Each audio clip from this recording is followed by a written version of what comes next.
Welcome to RCCO On Air, Season 4. Let's explore owners' corporations and how they shape our communities.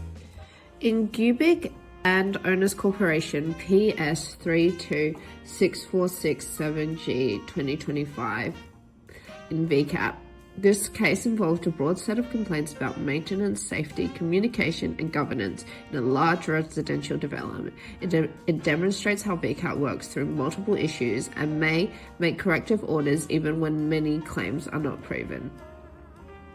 The central issue was whether the Owners Corporation had failed to comply with its obligations relating to maintenance of common area, the provision of safety notices, and the keeping of proper governance records. The applicant here, Gubic, raised a wide range of concerns. These included inadequate notice of window cleaning activities, the use of petrol-powered equipment near building entrances, uneven lighting in certain areas, and a slippery pathway where algae had built up. The applicant also alleged that subcommittee minutes were incomplete or missing, and that some decisions lacked proper documentation. While VCAT found that several concerns were overstated, it also accepted that some processes could be improved. The evidence showed that communication around window cleaning could be clearer, that the proper use of petrol equipment near the entry was not ideal, and that governance records were not consistently maintained.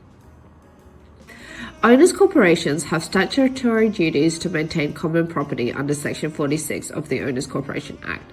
They must keep proper records under Section 116 and 117, including minutes of meetings and subcommittee decisions. In addition, they must take reasonable steps to communicate activities that may affect lot owners' access, safety, or quiet enjoyment. VCAT determined that the Owners Corporation had not failed in all of the ways alleged, but that several specific issues required attention. The tribunal found that clearer advance notice of window cleaning activities was necessary, particularly where safety equipment would be installed or workers would access balconies. The use of petrol-powered tools near any entryway created an avoidable exposure risk and should be addressed. The pathway identified by the applicant was found to require periodic pressure washing to reduce slipping hazards. VCAT also accepted that subcommittee minutes and governance records had not been kept consistently and directed the Owners Corporation to remedy this. As a result, the tribunal issued targeted orders requiring improvements to communication procedures, cleaning schedules, equipment use near common entry points, and record-keeping practices. Other claims that lacked evidentiary support were dismissed.